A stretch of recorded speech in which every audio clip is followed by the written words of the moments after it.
ఓం గం గణపతియే నమః. సంపూర్ణ కార్తీక పురాణం అష్టమాధ్యాయం 8వ రోజు పారాయణం. శ్రీ హరినామస్మరణ సర్వఫలప్రదము. వశిష్ఠుడు చెప్పిందంతా విని మహానుభావ తమరు చెప్పిన ధర్మములన్నింటినీ శ్రద్ధగా వింటిని. అందు ధర్మము బహుసూక్ష్మమనియు పుణ్యము సులభంగా కలుగునని, అది నదీ స్నానము, దీపదానము, ఫలదానము, అన్నదానము, వస్త్రదానము వలన కలుగునని చెప్పినారు. ఇట్టి స్వల్పధర్మముల చేతనే మోక్షము లభించుచుండగా వేదోక్తముగా యజ్ఞ యాగాదులు చేసిన గాని పాపను పోవని మీ వంటి మునిశ్రేష్ఠులే చెప్పుచున్నారు కదా. మరి తమరు ఇది సూక్ష్మంలో మోక్షముగా కనపరిచినందుకు నాకు అమితాశ్చర్యము కలుగుచున్నది. దుర్మార్గులు కొందరు సదాచారములు పాటింపక వర్ణశంకరులు, రౌరవాది నరకహేతువులకు మహాపాపములు చేయువారు ఇంత తేలికగా మోక్షం పొందుట వజ్రపు కొండను గోటితో పెగించడం వంటిది కదా. కావున దీని మర్మమును విడమర్చి చెప్పము అని ప్రార్థించాను. అంతటా వశిష్ఠుల వారు చిరునవ్వు నవ్వి, జనక మహారాజా, నీవు వేసిన ప్రశ్న సహేతుకమైనదే. నేను వేదాంగములు కూడా పఠించదిని. వానిలో కూడా సూక్ష్మార్గములు ఉన్నవి. అవి ఏమనగా సాత్విక, రాజస, తామసములు అను ధర్మములు 3 రకములు. సాత్వికమనగా దేశకాల పాత్రలు 3ను సమకూడిన సమయమున సత్వమను గుణము జన్మించి ఫలమంతయును పరమేశ్వర అర్పితము కావించి మనోవాకాయ కర్మలచే వనర్చిన ధర్మము. ఈ ధర్మమందు ఎంతయో అధిక్యత కలదు. సాత్విక ధర్మము సమస్త పాపములను నాశనమునర్చి పవిత్రులను చేసి దేవలోక భూలోక సుఖములు చేకూర్చును. ఉదాహరణగా తామ్రపర్ణి నది సముద్రమును కలిగి తావునందు స్వాతికర్తెలో ముచ్చపు చిప్పలో వర్షపు బిందువు పడి దగదగ మెరసి ముచ్చమోగు విధముగా సాత్వికత వహించి సాత్విక ధర్మం ఆచరించుచు గంగా, యమున, గోదావరి, కృష్ణ నదుల పుష్కరములు మొదలగు పుణ్యకాలము యందు దేవాలయముల యందు వేదములు పఠించి సదాచారుడై నా కుటుంబీకుడు అయిన బ్రాహ్మణుడు ఎంత స్వల్పదానం చేసినను లేదా ఆ నదీ తీరమందున్న దేవాలయంలో జప తపాదులు ఆచరించినను విశేష ఫలమును పొందగలరు.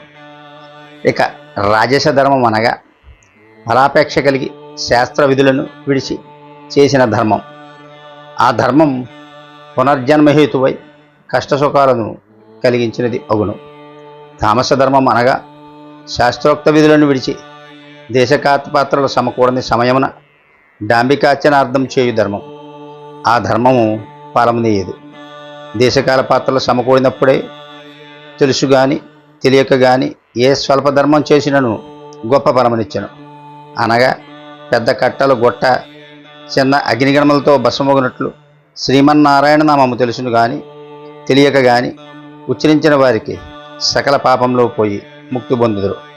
దానికి ఒక కథ చెప్తాను వినుము. అజామీలుని కథ. పూర్వకాలమందు కన్యాకుబ్జము నగరమున 4 వేదములు చదివిన ఒక విప్రుడు కలడు. అతని పేరు సత్యవతుడు. అతనికి సకల సద్గుణ రాశియగు హేమవతి అను భార్య కలదు. ఆ దంపతులు అన్యోన్య ప్రేమ కలిగి అపూర్వ దంపతులని పేరు పొందారు. వారికి చాలా కాలమునకు ఒక కుమారుడు జన్మించాను. వారు ఆ బాలుని అతిగారాభముగా పెంచుచు అజామీలుడని నామకరణం చేశారు.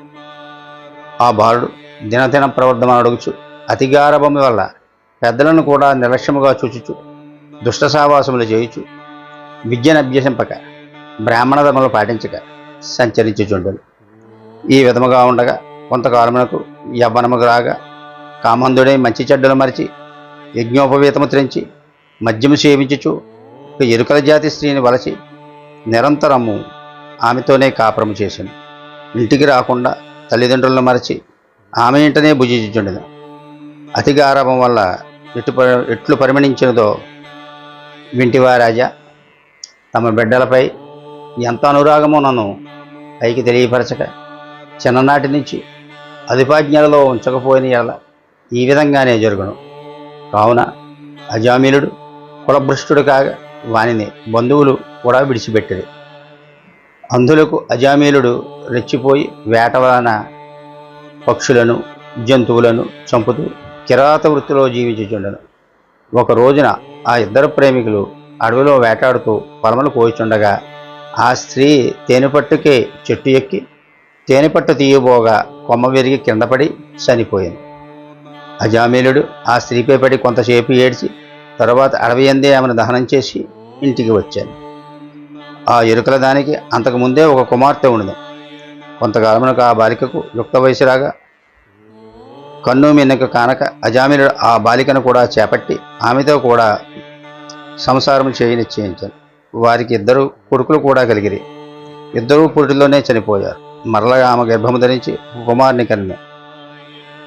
వారిద్దరూ ఆ బాలునికి నారాయణ అని పేరు పెట్టి పిలుచుచు ఒక్క క్షణమైన విడుక ఎక్కడికి వెళ్ళినా వెంట పెట్టుకుని వెళ్ళుచు నారాయణ నారాయణ అని ప్రేమతో సాకుచున్నారు. కానీ నారాయణ అని స్మరించడం తన పాపము నశించి మోక్షం పొందవచ్చునని మాత్రం వారికి తెలియకుండేది. ఇట్లు కొంతకాలం జరిగిన తర్వాత అజామిలునకు శరీర పట్టుత్వం తగ్గి రోగగ్రస్తుడై మంచము పట్టి చావుకు సిద్ధపడి ఉండేది. ఒకనాడు భయంకరాకారములతో ఆసాది ఆయుములతో యమభటులు ప్రత్యక్షమయ్యేది. వారిని అజామిలుడు భయం చెంది కుమారుని పైన వాత్సల్యం వలన ప్రాణము విడులేక నారాయణ నారాయణ అనుకునే ప్రాణములు విడిచాను.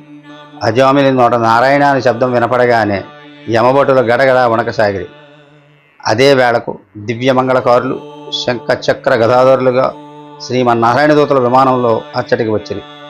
ఓ యమభటులారా, ఇతను మా వాడు, మేము వీడిని వైకుంఠమునకు తీసుకుని పోవుటకు వచ్చింది అని చెప్పి అజామిలిని విమానం ఎక్కించి తీసుకుని పోవుచుండగా, మీరెవరు? వీడి అతి దుర్మార్గుడు, వీడిని నరకమునకు తీసుకుని పోవుటకు మేము ఇచ్చటికి వచ్చింది, కాన వీడిని మాకు వదలడని కోరగా విష్ణుదూతలు ఇట్లు చెప్పసాగారు. అష్టమాధ్యాయం 8వ రోజు పారాయణం సమాప్తం. నిషిద్ధం: ఉల్లి, ఉసిరి, మద్యం, మాంసం. దానములు మీకు తోచినవి యథాశక్తిగా. పూజించాల్సిన దైవం దుర్గ. జపించాల్సిన మంత్రం ఓం చాముండాయై విచ్చే స్వాహ. ఫలితం ధైర్యం, విజయం కలుగును. సర్వే జన సుఖినో భవంతు.